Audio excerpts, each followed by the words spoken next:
Spoštovane, spoštovani, lepo prosim, da izključite svoje mobilne telefone in jih pospravite v torbo oziroma v žep.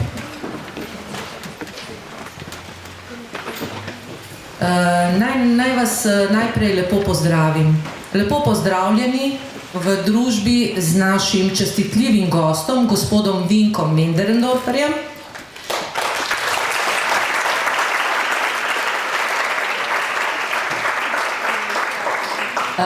In ker je njegov opus tako bogat in širok in ker marsikaj tudi že vemo o gospodu, si zasluži en tak malo daljši uvod. Tako da bi najprej nekaj takih uradnih podatkov prebrala, potem bi pa mogoče malo bolj osebno noto dodala. Osebno noto mislim ne samo moje občutke, ampak tudi tisto, kar smo ugotavljali skupaj z dijaki. Gospod Vinko Möderndorfer je pisatelj, pesnik, esejist, dramatik in režiser. Diplomiral je iz režije na Akademiji za gledališče, radio, film in televizijo v Ljubljani. Kot režiser je začel delati v eksperimentalnem gledališču Glej v Ljubljani, kjer je bil nekaj časa tudi umetniški vodja. Nato je sodeloval z različnimi gledališči, deluje pa tudi kot radijski, televizijski in filmski režiser. Do danes je zrežiral več kot 100 gledaliških in opernih predstav. Leta 2003 je prejel naziv docenta za gledališko režijo. Svojo literarno pot je začel v drugi polovici 70-ih let prejšnjega stoletja. Najprej se je posvetil poeziji, nato pa nadaljeval na vseh področjih literarnega ustvarjanja, od proze do dramatike, esejistike, radijskih iger, filmskih scenarijev, otroške in mladinske literature. V knjižni obliki je objavil več kot 60 del z področja proze, poezije, dramatike in esejistike. V strokovnih člankih in esejih se ukvarja s področjem gledališke režije, dramaturgije in igre ter aktualnih družbenih dogajanj. Za svoje delo je prejel številne nagrade, med drugim nagrado Prešernovega sklada, Župančičevo nagrado, Borštnikovo nagrado za režijo in mnoge druge. Veselili smo se in se hkrati bali, da bomo kaj pozabili omeniti ali kaj izpustili. Tako bogat opus, kot ga ima gospod Vinko Möderndorfer, ni tako pogost. Zato smo se omejili na nekaj poezije, romana Sončnica in Kit na plaži, nekaj Andrejev ter radijsko igro Jaz, Batman.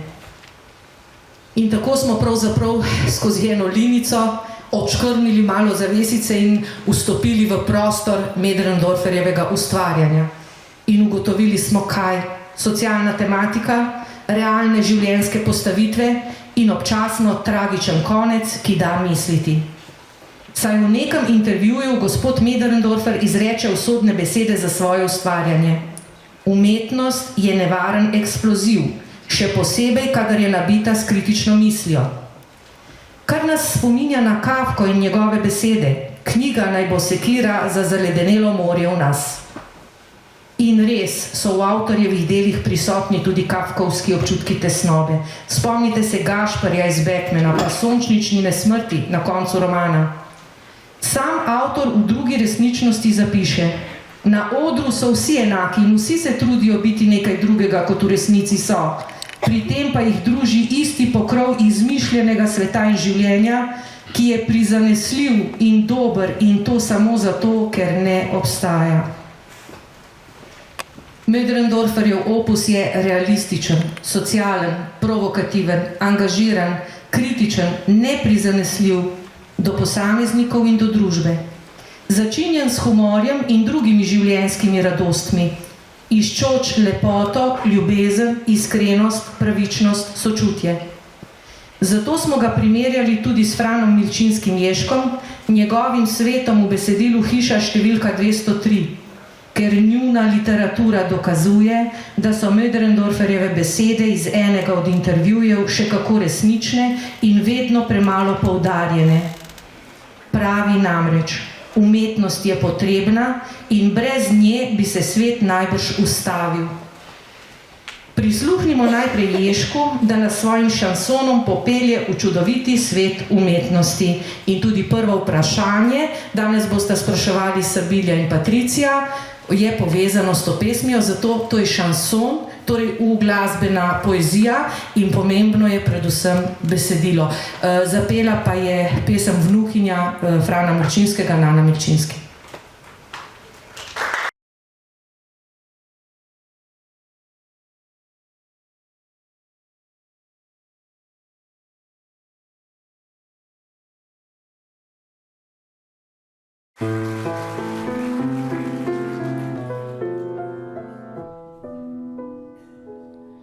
V hiši številka 203 se godi 100 stvari. Zunaj je sonce, zunaj je dež, ti pa mirno mimo greš in nič ne veš, da v hiši številka 203 se godi 100 stvari. Janez vesel je, ker danes latinščino šprica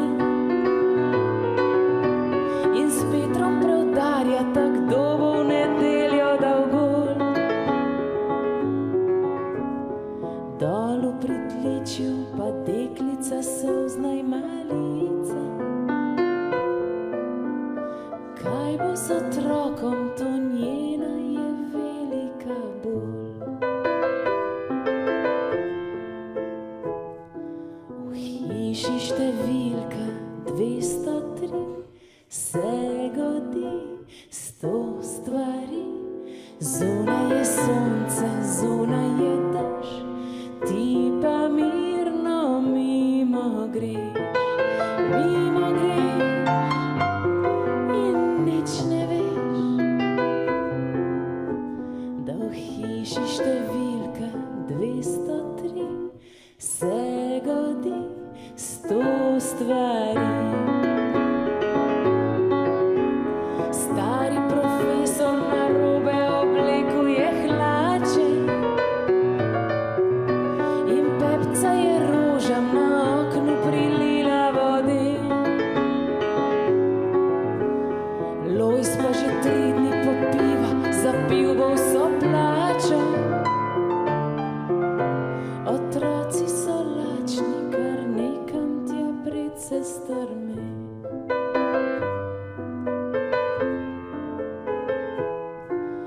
V hiši številka 203 se godi 100 stvari. Zunaj je sonce, zunaj je dež, ti pa mirno mimo greš in nič ne veš, da v hiši številka 203 se godi 100 stvari.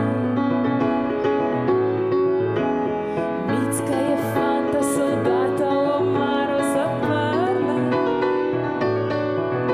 ker vrag je nenadno od nekod prinesel gospod. Gor na podstrešju je mamica stara umrla, nikogar bilo ni, ki bi zatisnil oko.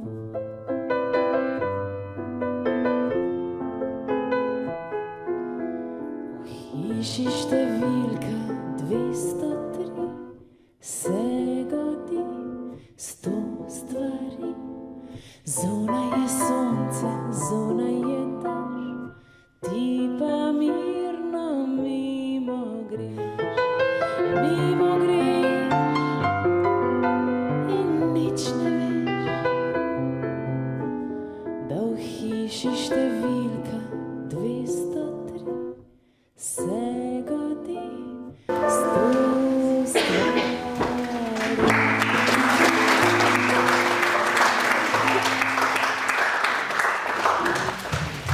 Ali se vam zdi primerjava s Franom Milčinskim Ježkom ustrezna in prosim, da se še sami predstavite sebe in svoje ustvarjanje?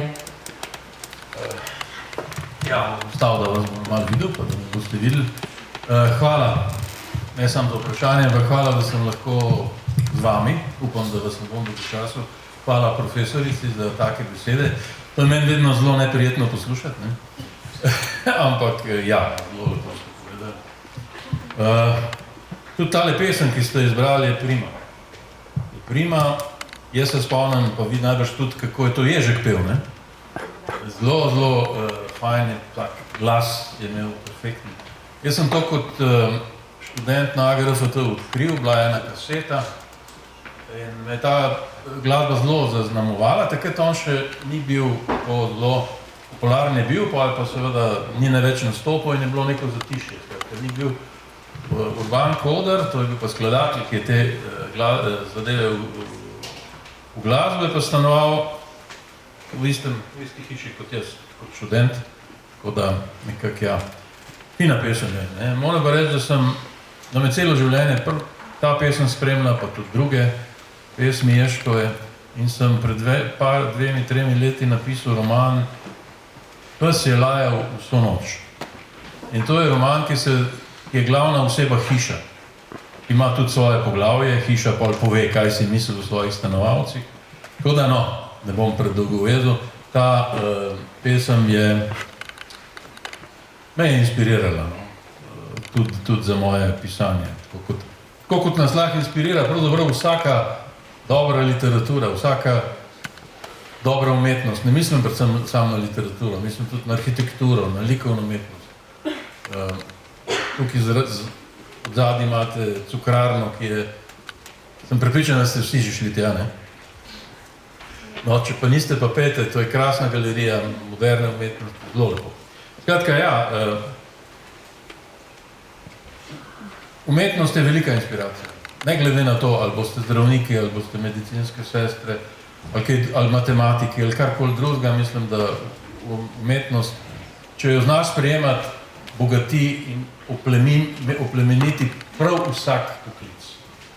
In zaradi tega, zaradi umetnosti smo boljši. No?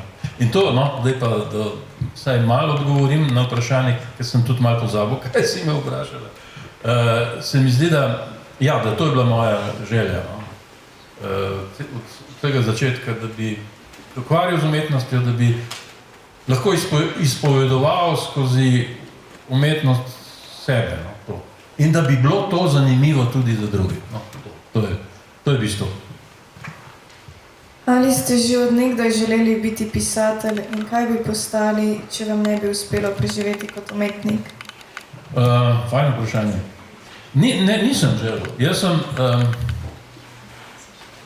Nisem želel. Jaz sem hotel biti zgodovinar. Hodil sem na pedagoško gimnazijo, na eno zelo konzervativno šolo, ki je še 2 leti preden sem tja prišel kot dijak, bila učiteljišče. Ne? Si lahko mislite, profesori so bili pa isti, tako da je bila zelo konzervativna. Ni bilo nobenih izvenšolskih dejavnosti, tako da sem jaz, ki sem se zanimal za vse. Sem bil pravzaprav izjemen. In te profesori niso bili zadovoljni, da sem shodil v kino. Pa, skratka, drugačni časi so bili. Sem pa začel kot pesnik, v enih 16-17 letih. Blazno rad sem bral pesmi, še danes jih berem in pravzaprav vsak dan berem pesmi. Vsak dan. Sežem, imam zelo bogato knjižnico poezije, sežem z roko na polico knjig in na slepo vzamem eno knjigo in na slepo odprem, medtem ko se kava kuha, na slepo odprem knjigo in tista pesem je prava. Vedno me najde prava pesem. Poezija te vedno najde, ne? Nekako se mi zdi, umetnost te najde, če jo želiš videti. No, tako nekako nisem želel, sem pa seveda pisal pesmi. Razlog, zakaj sem pisal pesmi, najbolj še meni hotel sem. Pesniki začnejo pisati pesmi, ker hočejo nekaj izvedeti o sebi, no? Pa to na nek način artikulirati. Sigurno je bil to glavni razlog pri tistih 15-16 letih. Drug razlog so bile pa punce, ne? Punce imajo zelo rade poezijo, še rajš pa imajo, takrat v mojih letih, če jim kdo napiše kakšno pesem, ne? In to je bil tudi močen motiv, zakaj sem pisal pesmi. In kakšne pesmi so bile celo dobre, ne? Skratka, punce so razlog za poezijo. Tudi.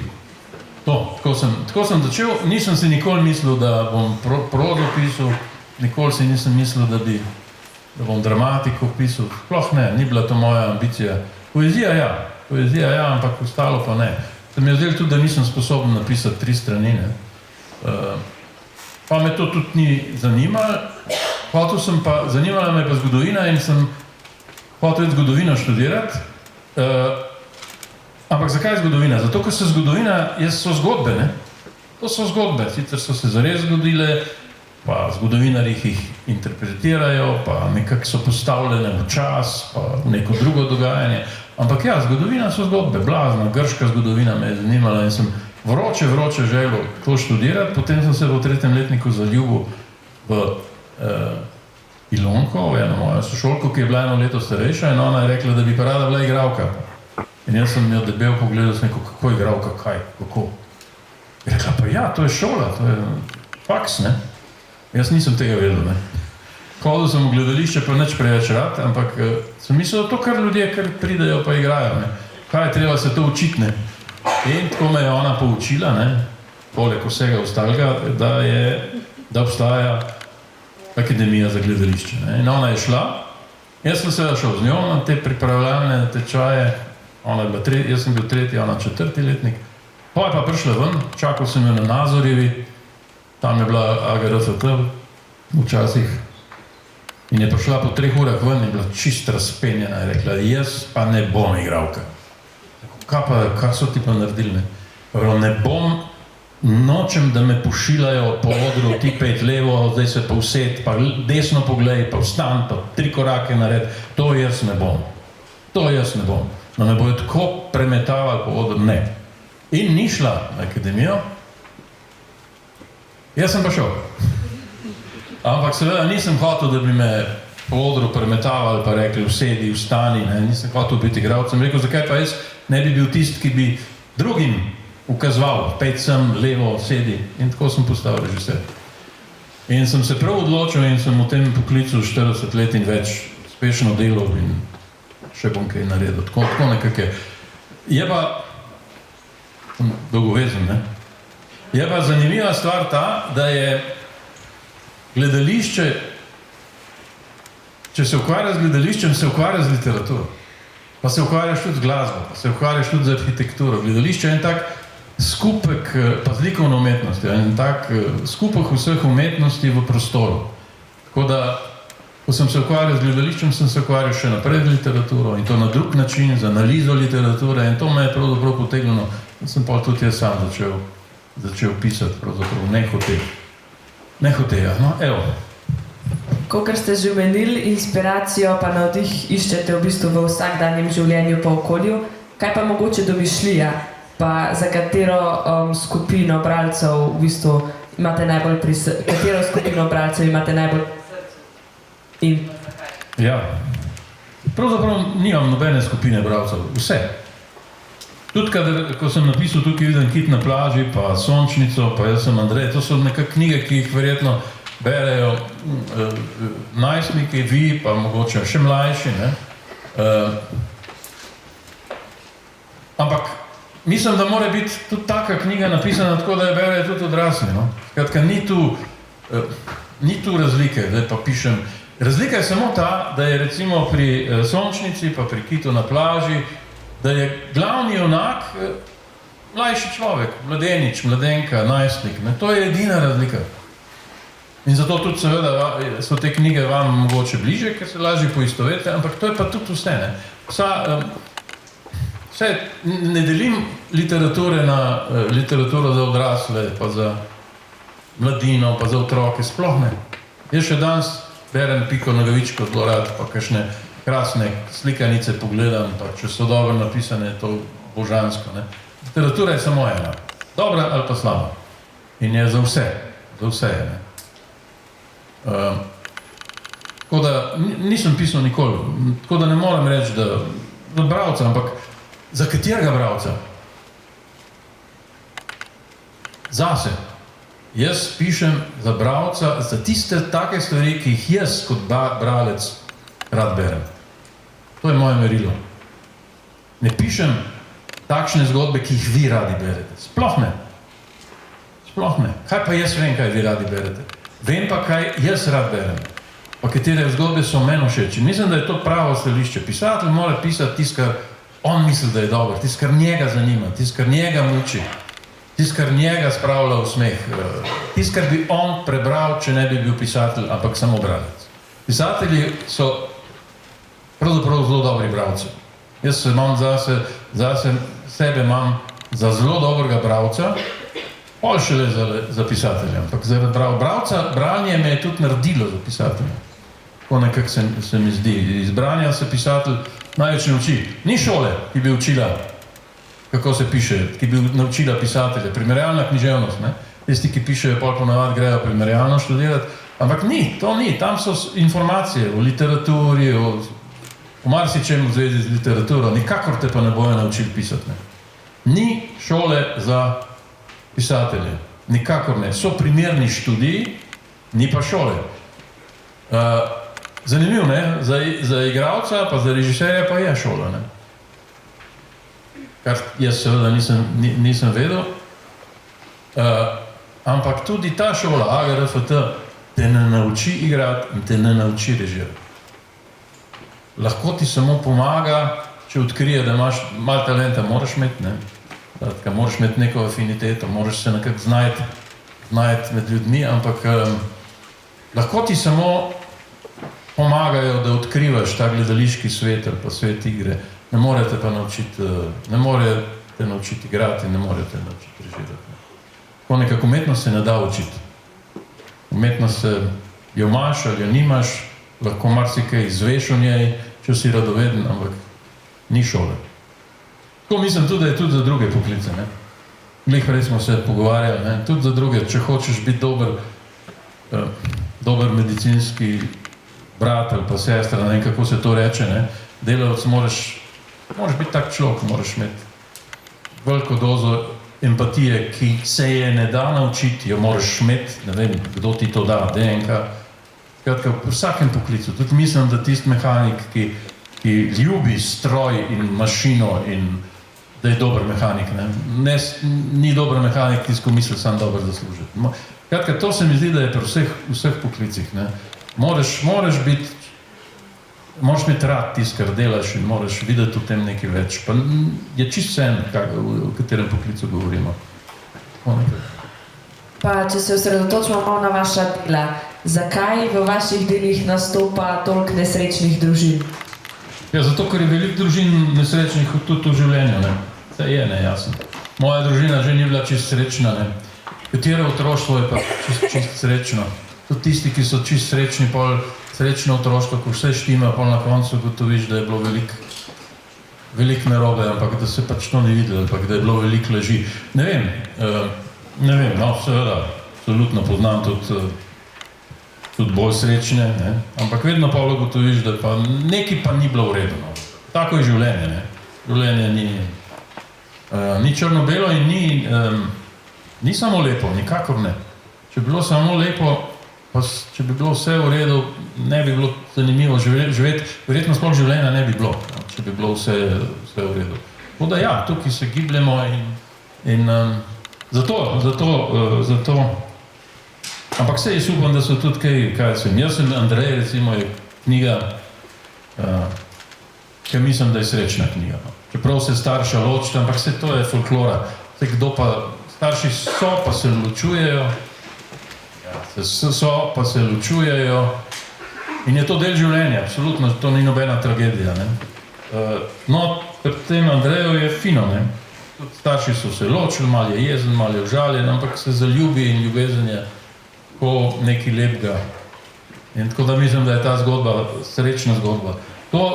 Jaz sem Andrej, so imeli mlajši od vas v osnovni šoli za bralno značko in sem pol večkrat šel na šolo in so bili tam 6., 7., 8. zelo navdušeni na to knjigo in so punce mi prinesle, da sem se na tisto stran, kjer je ta erotika, ne, da sem se na tisto stran podpisal, ampak jaz sem pa čutil dolžnost, da jim povem, da ta ljubezen, ki jo doživi Andrej, da je zelo redka. Te stiki, poljubi, erotični stiki, ki seveda pašejo k ljubezni, ne, absolutno, da niso vedno tako idealni. Ne. Sem rekel, to je, tako bi moralo biti, kot sem jaz napisal v knjigi, v življenju pa ni tako vedno. Ne. Pa so kimale, da so rekli, da razumejo, pa ne vem, če so razumeli. Ne. Kratka, mislim, da ne pišem samo žalostne zgodbe, ampak tudi kakšno veselo. Mislim pa, da je pomembno, da se pisatelj dotika nekih tem, ki so problemske teme, ne? Ker mislim, da mladi bralci potem, če zgodbo preberejo, mogoče lažje razumejo svoje stanje, ne? Oziroma svojo življenjsko situacijo. Literatura ima tudi to moč in tudi to nalogo in tudi to poslanstvo. Zakaj imajo vaša besedila tako nesrečne konce, naprimer Sončnica in Jaz Batman? A ja, joj. A Jaz Batman tudi nesrečen konc, ja. Ne vem, to se pač izide. Ta Sončnica, ta Sončnica, pisatelj si nič ni zmisli. In hkrati si zmisli čisto vse. To je tak čuden paradoks, ampak ja, moje zgodbe so vedno imajo en začetek v realnosti, v ta pravih. In to Sončnico sem jaz poznal, to je bila gospa, ole zginila, ki je tukaj, kjer jaz živim, je bila ena vila, stara, razpadla vila, zdaj dan so jo porušili in tam na tem prostoru na Prulah je vila blok. Veste, ne, to te zravne strehe, pa 7 tisoč evrov košta kvadratni meter. Prej je bila ena stara hiša in jaz sem vedno, ko sem se še širo sprehajal, ko je bila manjša, sem rekel, to je pa vila Čiračara, ne. No in tam noter se je naselila ena gospa, ki je imela res rože v laseh in prepevala na ves glas in to je bila ta Sončnica. In jaz sem jo vedno gledal, tudi pogovarjal sem se z njo,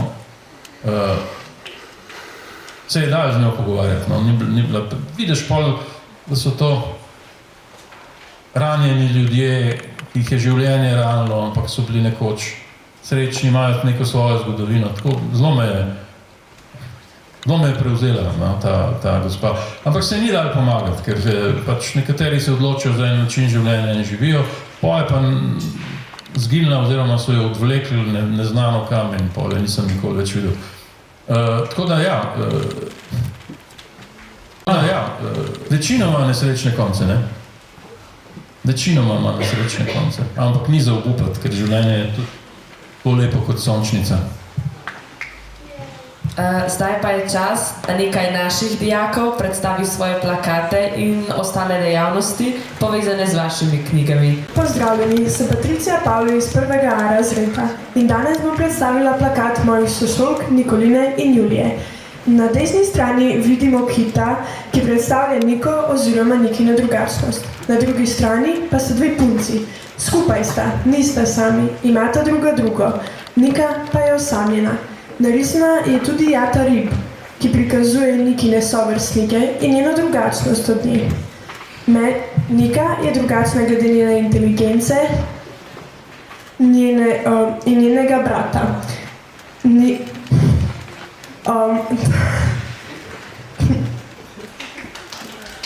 Ta citat, ki najbolje predstavlja to knjigo, je: mogoče, ki ti nočejo živeti v okolju, ki je okolje rib in ne sesalcev. Mogoče so tujci na tem svetu. Mogoče se jim zdi, da so napaka narave.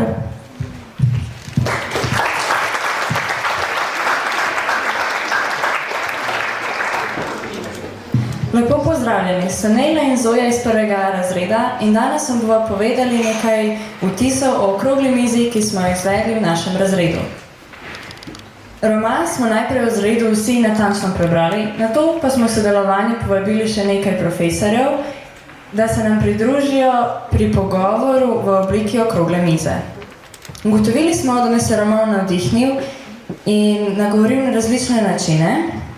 Zanimivo je pa bilo tudi deliti mnenja in nove poglede na roman s profesorji. Najbolj smo si zapomnili osebne izkušnje profesorjev, ki so nam prek romana Kit na plaži so se nam prek romana Kit na plaži predstavili na čisto drugačen način. Prijetnemu vzdušju so gotovo pripomogli tudi sok in piškotki ter naloge, pri kateri so sodelovali vsi učenci s profesorji. Hvala profesorjem in vsem deležencem, posebna zahvala pa gre tudi vam, spoštovani avtor, saj ste nam z vašo knjigo omogočili to bogato izkušnjo.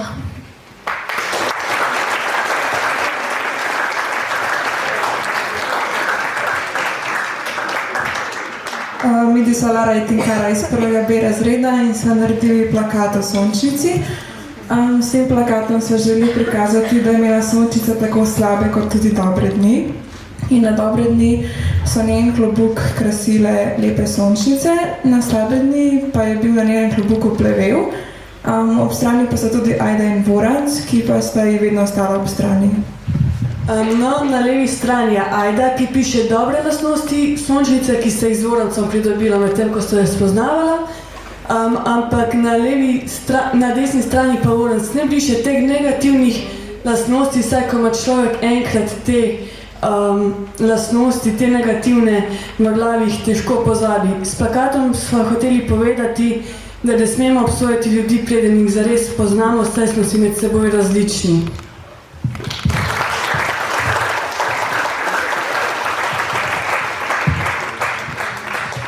Sem Rubi, dijakinja 4. E razreda in v našem razredu smo se odločili za projekt, ki smo ga poimenovali Literatura za boljši svet.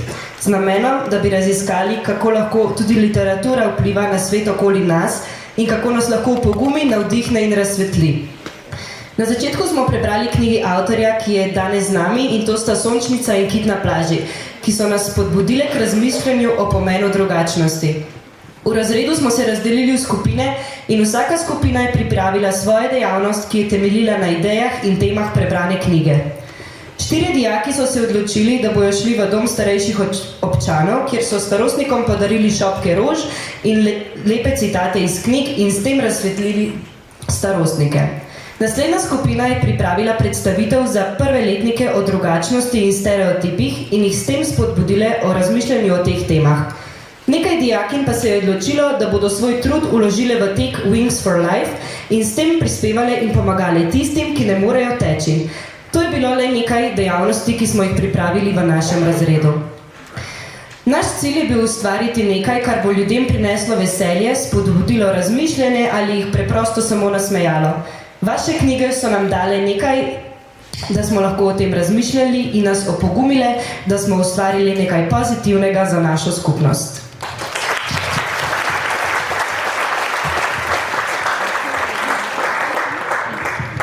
Sem Maja in predstavila svoj plakat, ki sem ga pripravila na podlagi radijske igre Jaz Batman. Na eni strani sem predstavila simbole za svet, kakršen bi moral biti. Svet podpore, sprejemanja in povezovanja.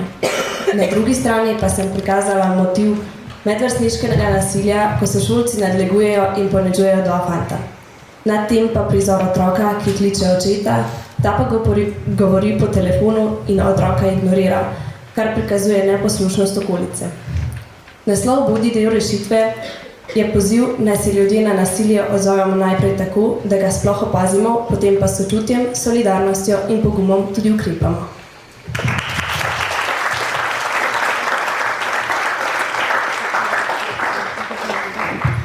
Ali ste imeli težave z izdajo svoje prve knjige in ali morda veste, kdo je bil vaš prvi bralec vaše prve knjige?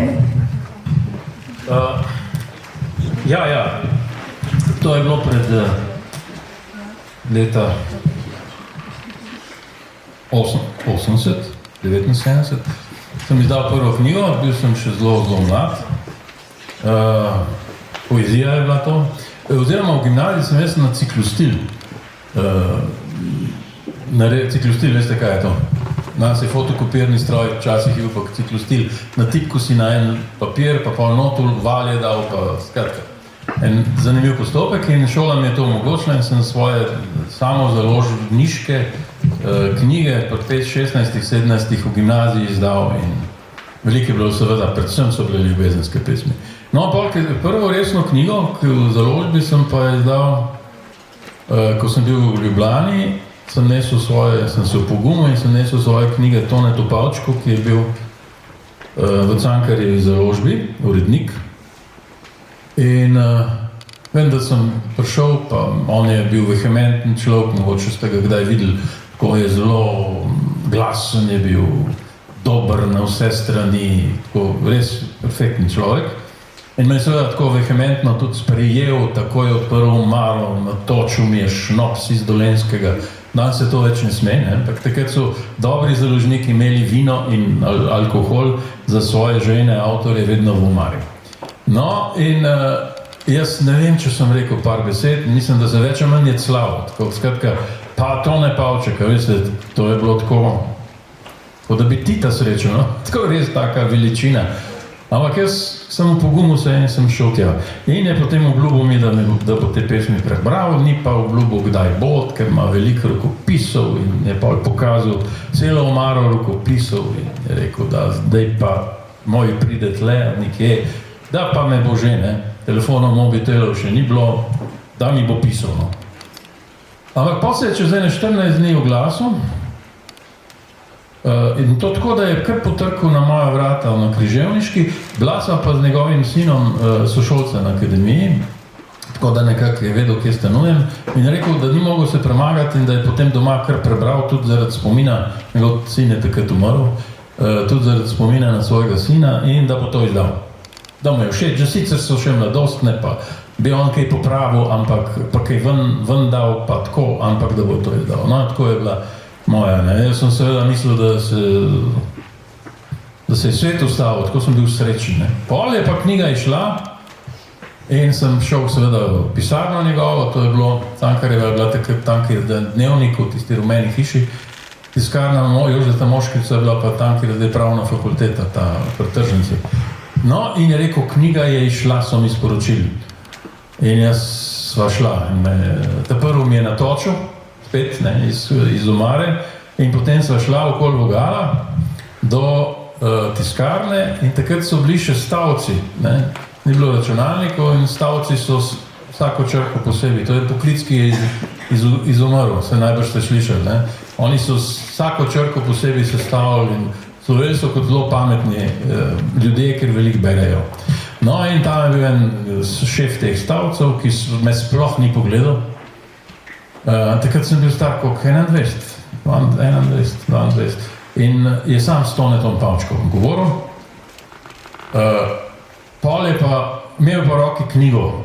In jaz bi tisto knjigo pograbil, pojedel bi jo, ampak je ni dal meni, ampak je dal uredniku. Rekel tako, to je ta knjiga.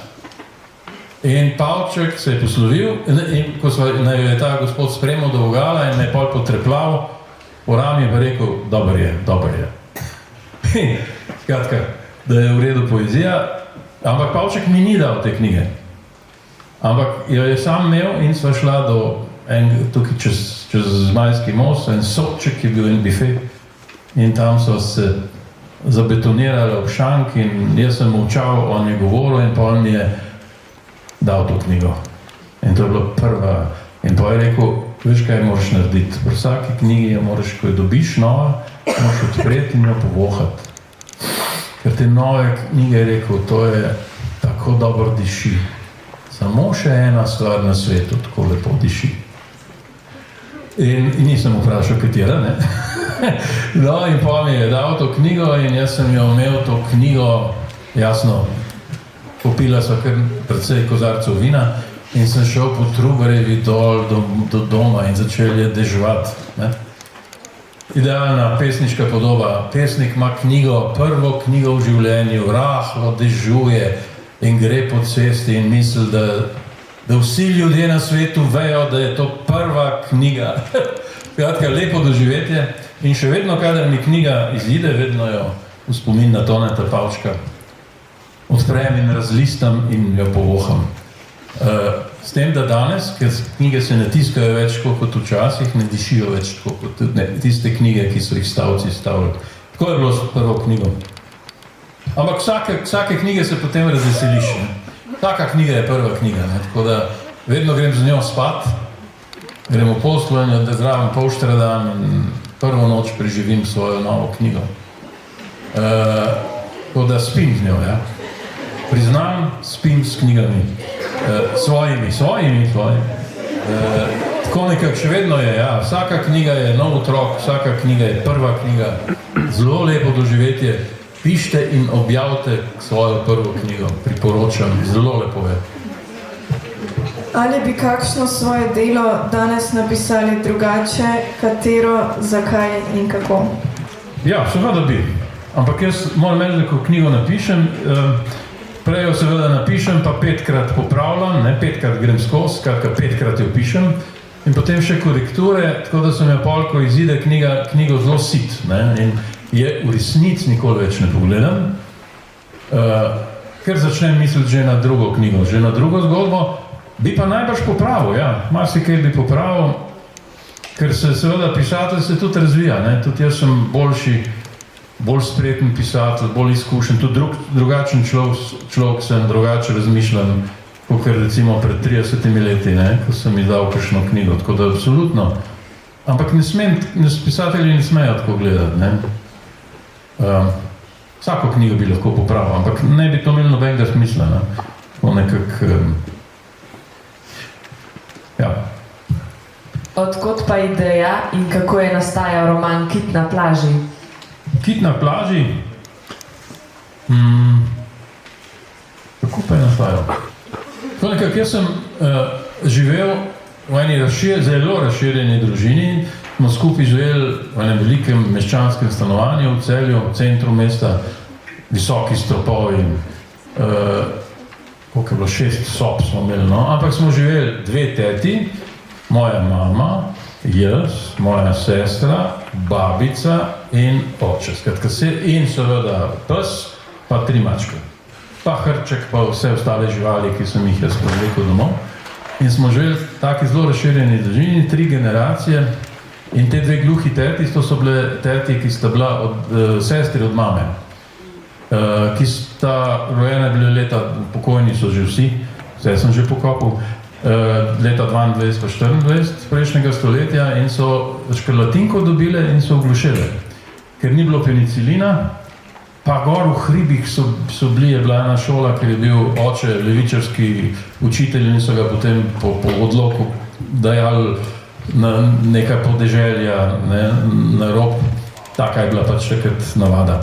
In te 2 teti sta bili gluhi, moja mama ne, ker je bila kasneje rojena, tik pred vojno, takrat pa pač je imela tudi škrlatinko, ampak je bilo. No in te 2 teti sta bili moji mami, tako da sem imel 4 mame, 2 teti, mamo pa še babico kot mamo. Kratka, blažen sem bil med ženskami in one so me imele blazno rade. Moja mama je bila zelo mlada, imela me je pri 18 letih in je pol šla študirati in so me potem tudi te tete vzgajale in te tete so me vodile v šolo. Moja teta ena je prijela in 1. razred smo šli in me je pelala, zato ker je bilo treba čez ceste. Seveda so šolci v 1. razredu zelo hitro ugotovili, da je s to mojo mamo, oni so rekli, da je to moja mama, moje mame niso videli, da je z nekaj narobe, ker gluhi govorijo na drugačen način, artikulirajo, ker sebe ne slišijo, največ ste že slišali koga, kako govori, pa kretajo. In jaz sem seveda kot otrok znal to, se pogovarjati z njimi. Učenci te sošolci so pa gledali in so me pol zajebavali. Tvoja mama je pa nora, tvoja mama je nora, skratka grozno. In bolj, ko sem jaz govoril, da tudi moja mama, to ni moja mama, pa to sploh pa ni nora, ampak samo gluha, hujše je bilo, Tako da sem jaz zelo zgodaj začutil, kako so ljudje, otroci v tem primeru,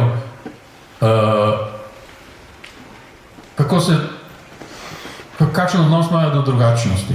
To je bilo takrat, to je bilo leta 65, skratka, drugače je bilo, Danes je to, mislim, da je absolutno, ampak še vedno vidim, kako kakšni ljudje mimoidoči začudenjem pogledajo 2 gluha, ki mahata pa se pogovarjata, No in je bilo celo tako, da sem jaz potem rekel teti, da me ne sme do šole spremljati, ampak sam do vogala. In je rekla, ne, te bom do šole spremljala. Sem rekel, ne, tukaj bod. In pa odrinil sem jo, skratka, zato da bi preprečil, da bi me zasmehvali. In jaz se spomnim, ko sem jo pogledal njenega obraza, ki me je pogledala tako in je seveda vedela, da me je sram nje. In še danes vidim ta obraz, tako me je pogledala, ja, razumem, je rekla, pa je šla. In zaradi tega pogleda sem jaz napisal to knjigo o drugačnosti. Zaradi tega. Mislim, da sem zdaj prvič to. Ta pogled me je vedno spremljal in nekako sem imel slabo vest, da sem naredil krivico. Pa sem pa seveda skozi življenje, ko sem šel, sem videl, kako ljudje smo nestrpni, netolerantni, do drugačnih, na ta način hendikepiranih, na drug način, do tujcev. Ta drugačnost ima več oblik, ni treba biti samo do gluhega človeka nestrpen ali pa zajebanski. Končno gre tudi za ljudi, ki imajo drugačno barvo kože, ki so drugačne vere, ki so drugot. To doživljamo zelo intenzivno. In zato sem tudi napisal Kita na plaži. Drugačnost nas v resnici bogati. Drugačnost nas bogati, vsi smo drugačni. Jaz sem drugačen, vsi smo absolutno drugačni, ni dveh ljudi. Vsi smo drugačni, ampak do kakšnih, ki so pa bolj očitno drugačni, se pa grdo obnašamo.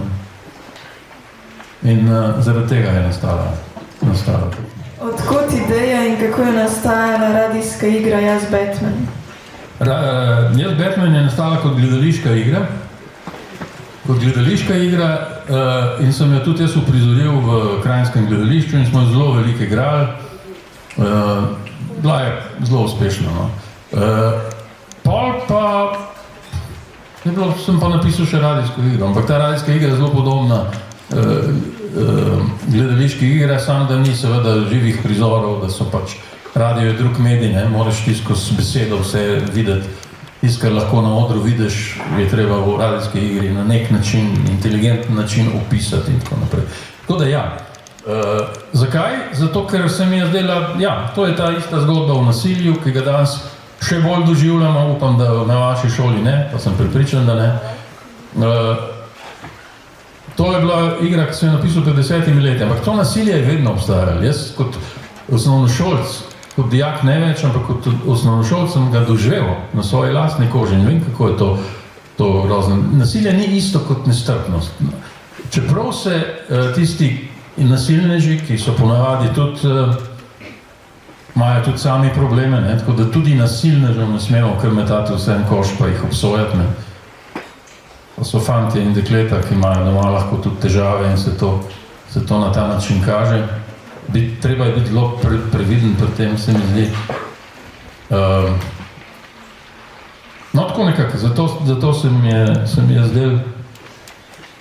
Pa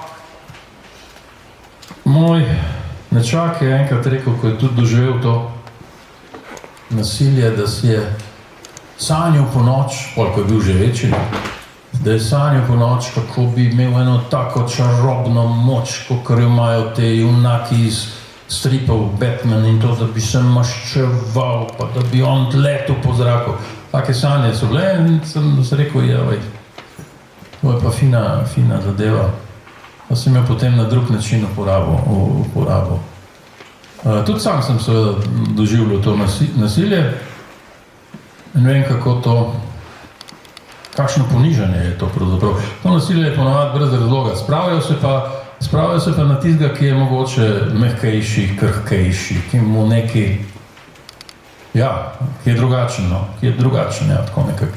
In bilo je pa zelo zanimivo. Imeli smo predpremiere pa premiere in so bili tudi iz kranjskih šol učenci, 6., 7., 8., 9. razred in so gledali, pa smo imeli igralci in jaz smo imeli pol pogovor s temi otroci in je bilo to neverjetno. Kaj so sprašvali, kako so doživljali to zadevo. In to je bil res lep dogodek, ker je bil odziv v živo. Pisatelj zelo redko kdaj, razen kadar prebere kakšno pesem punci, ki jo ima rad, takrat potem lahko opazuje njen obraz, ali zardi ali ne zardi in kako je vesela, ampak v resnici, šalo na stran, v resnici pisatelji nimamo tega direktnega odziva, ne pridejo do nas do nas bralci pa rečejo, to sem fajn prebral. Ne, nimamo. V gledališču ga imam, ne? Lahko na primeri zaveše špegam, pa vidim, kako se publika smeji, kako ploska, ne? Ta odziv je direkten. Tole, ne? Drugače pa pisatelji ne. Pa pisatelji se vedno domišljamo, da lahko naša literatura nekaj bistveno pove v svetu, pa tudi ga mogoče spremeni. Jaz to si domišljam, malo naivno sicer, ampak hočem ostati naivn. Jaz si domišljam, da lahko literatura in umetnost svet spremenja. Po čist pomehnih korakih, ampak ja. Ampak, jaz sem doživel to, je bil na Valdorfski šoli, so imeli več v razredu tudi davno, skratka otroke s posebnimi potrebami, z spremstvom ali pa brez spremstva, skratka oni imajo to dosti pomešan, kar se ne zdi super. No in tudi so imeli enega ali dva Downovim sindromom, ampak te vrste sta lahko sodelovala, ne, Downov sindrom, to so srčki, to so tako čisti otroci in čisti ljudje, ampak so zelo različni, kakšni ne govorijo, kakšni malo bolj in tako naprej. No, v glavnem so imeli in me je potem profesorca rekla, poslušajte, ker sem prišel po svojega nečaka, ki je tudi tja hodil, malo mlajšega, je rekla, poslušajte, smo brali Kita na plaži in smo se o njem pogovarjali, ker je bil v bralni znački, ampak potem smo se pa v zbornici pogovarjali in smo rekli, kako te otroci so se začeli do teh učencev, sošolcev s posebnimi potrebami drugače obnašati. Bolj prijazno, bolj so jih vključevali, drugače so skozi bili tam nekje, ne. Skupaj so šli iz šole. In jaz sem rekel, to je pa nekaj najlepšega, kar si lahko pisatelj želi. Da njegova knjiga, njegova zgodba lahko na ta način vpliva na nekoga, no, tako nekako. Da se zelo zabavlja ta možnost.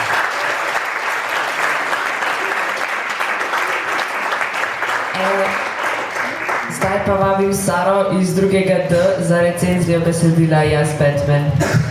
26.3.2025 smo 7. in 8. uro z profesorico, svetovalnim delavcem Gregorjem Mešičem in ravnateljico Silvo Kastelic poslušali radijsko igro od Vinka Möderndorferja z naslovom Jaz Batman. Igra govori o medvrstniškem nasilju ter kako se otroci v takih primerih soočajo in počutijo. Gašper se znajde v stiski, ko njega in njegovega sošolca Marka začnejo 3 sošolci maltretirati fizično in psihično. Gašper dobi nočne more in zato se izpove staršema, ki se za njega sploh ne zanimata, saj sta že dovolj obsedena sama sabo. Nihče mu ni verjel, šola, starši, prijatelji, nihče. Vsi so ga izdali. Tudi Marko je stopil na stran nasilnežev. Zato se odloči, da bo pravico vzel v svoje roke in v kostumu Batmana je nasilje reševal z nasiljem. Igra se konča z Gašperjem, ki utrpi vse posledice in z njegovimi zadnjimi besedami. Niste me slišali, niste me videli, niste mi pomagali. Igra nasplošno je v redu zgrajena, uporabljen je pogovorni zelo prost jezik, tako da se da tudi lepo in tekoče poslušati. Dogajanje je ves čas napeto, tema radijske igre je primerna in je tema, o kateri se je danes potrebno pogovarjati, predvsem z otroci. Pisatelj je čez humor in jezik lepo predstavil, tako da bi tudi otroci lahko razumeli. Ideja, da bi čez radijsko igro predstavljali probleme v današnji družbi, se mi zdi izjemna, saj edino tako se bodo ljudje osredotočili na dogajanje okoli sebe. Po igri smo se vsi skupaj pogovorili o igri in temi, katero nosi. Pohvalila bi profesorico za idejo, da smo lahko vsi skupaj spregovorili o temi iz stvarnega vsakdanjega življenja, kjer se ljudje v bistvu izogibamo problemov in jih poskušamo samo pomesti pod predpražnik. Lahko smo slišali tudi strokovno mnenje za strani svetovalnega delavca Gregorja Mešiča, ter bi se zahvalila tudi ravnateljici Silvi Kastelic, ker se je udeležila, saj tako smo dobili občutek varnosti in da vam ni vseeno za probleme v današnji družbi. Igro bi priporočila vsem otrokom, mladostnikom in tudi odraslim, ter upam, da bomo v bodočih mesecih in letih šolanja spet spregovorili o še kakšnem problemu današnje družbe za pomočjo književnosti in pogovora. Marsikdo misli, da bi morali za knjigo Druga preteklost 2018 dobiti Kresnika. Povejte nam malo o vsebini in poantah tega obširnega romana. Ja, to je moj najbolj obširen roman, tudi po straneh, ne 800 strani ima še več. Celo življenje sem si želel napisati takšno zgodbo in sem tudi celo življenje od svojih otroških in gimnazijskih let v glavi zbiral podobe. So kakšni romani, ki jih napišeš v pol leta, so kakšni romani, ki jih pa pišeš 40 let. Ampak to ne pomeni, da fizično pišeš, to pomeni, da v neki zgodbi razvijaš, da razmišljaš, da zbiraš podobe, vtise, da niti ne veš, kam bo šla zgodba. Nekako se mi zdi, da je to vsako pisanje zgodb ali pa proze bolj kot kaj drugega, da je to podobno nosečnosti, da more se v tebi, v tvojih emocijah zgodba razvijati, jeti skozi vse faze, ne da bi bilo treba beležke pisati. Ja, prav neke vrste nosečnosti je to. In potem, ko je zgodba zrela, ti sama pove, čutiš potrebo, da se usedeš za računalnik, včasih pa za pisalni stroj bilo, ne? In jo napišeš, ne? To, da zgodbe nastanejo najprej v tebi in potem šele jih napišeš. No in seveda ta zgodba je nastajala dolg časa. Nekako je taka slovenska zgodba. Jaz se pol, ko je bila knjiga objavljena, je prevedena tudi v nemščino, po italijanščino. Tako nekako, kaj pa vem, nek obračun z preteklostjo naših dedov, niti ne naših staršev, mojih staršev, ampak dedov pravzaprav, ne, nastopajo 4 generacije skozi 4 obdobja. Če imate potrpljenje, jo priporočam. Je pa seveda knjiga, ki govori o spravi. To je taka zlorabljena beseda na slovenskem, najbrž ste že tisočkrat slišali. Govori o tem, kako je treba, ne glede na preteklost, naprej živeti. Da je to pomembno, da je to najbolj pomembno. Ne? Tako nekako. To je bila pravzaprav moja ideja, ki se je to skozi knjigo se je, seveda, kakšnih stvari v zgodovini ne smemo pozabiti, nikakor ne, ampak to ne pomeni, da moramo sovražiti. Zaradi preteklosti ni vredno nikogar sovražiti, ker življenje gre naprej, življenje je prihodnost, ne preteklost. Tako, take stvari sem, ne, take pametne stvari sem hotel povedati, pa bravci pravijo, da mi je ratalo. Zdaj pa, ima kdo kakšno vprašanje iz publike za pisatelja?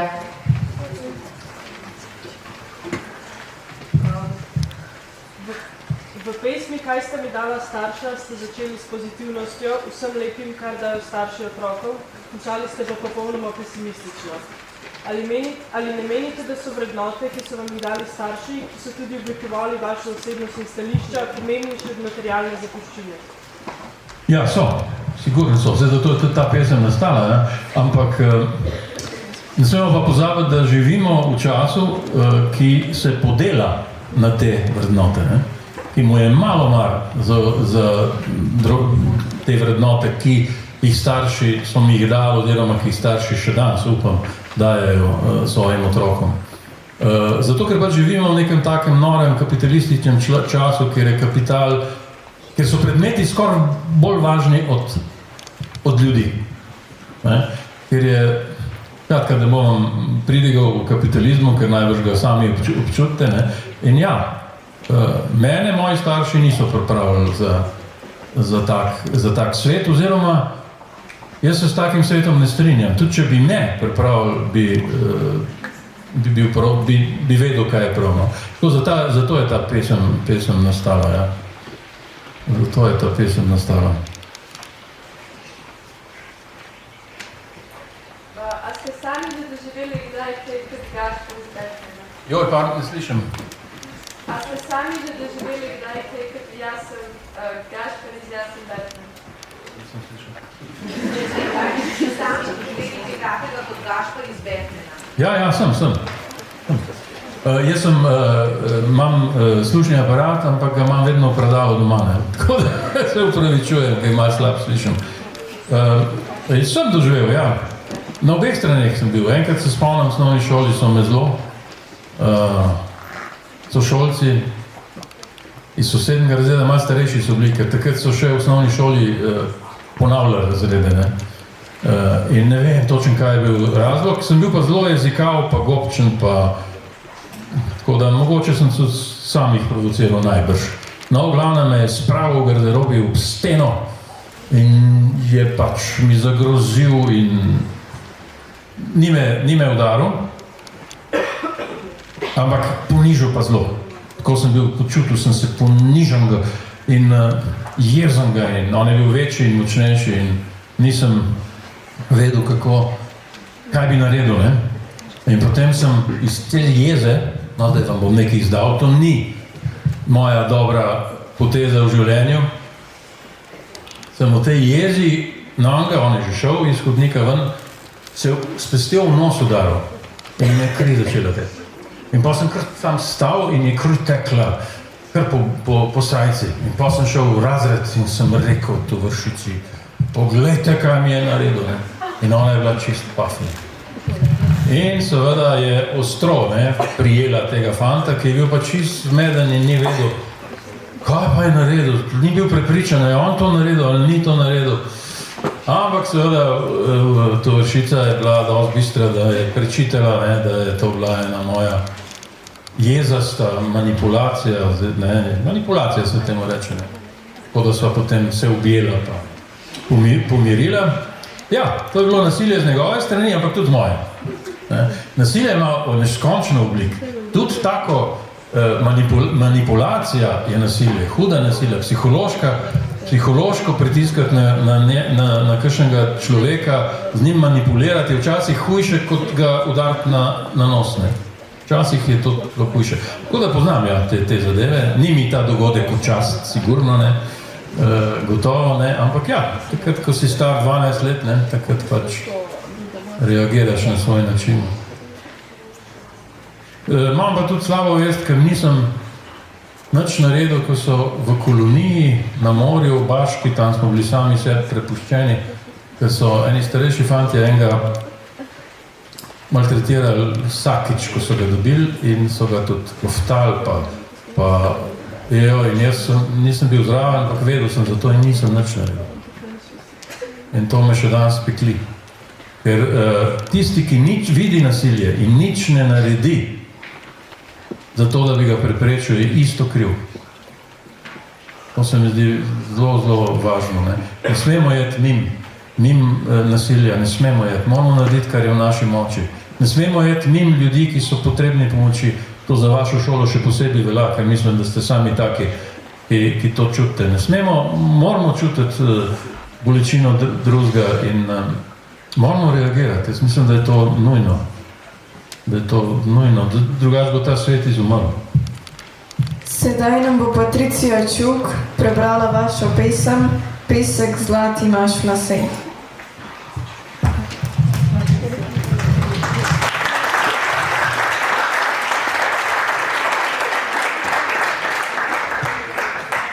Pesek zlat imaš v laseh, peščeni grad v dlaneh, mladost kot razigrani smeh v očeh. Pesek zlat veter bo razgnal, peščeni grad ti iz dlani na tla bo pal in mladost kot razigrani smeh v očeh ti vzel bo čas.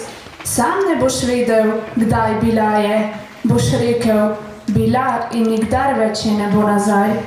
Zato si le postavljaj gradove v dlani in v laseh zlat pesek naj se ti iskri in smej se na ves glas, na vsa široka usta do ušes. Naj bo zlat pesek v laseh, naj bo grad v dlaneh in mladost naj bo kot razigrani smeh v očeh. Smej se na ves glas, ne bo me čas. Zdaj vas bom pa še malo mučil, pa vam bom prebral eno pesnico ali pa dve, ki je po mojem za vas bolj primerna. Pisal sem jo približno te pesnice. Sem pisal, ko sem bil koliko vaših let ali pa mogoče malo starejši. Nisva si verjela. Nisi mi verjela, nisem ti verjel. Samo nasmihala sva se, kazala zobe, se otipavala. Nisi mi verjela, nisem ti verjel. Zamudila sva se, šla sva preveč mimo, kot bi se bala. Zato mi zdaj vsakič, ko te srečam, čisto malo poči srce.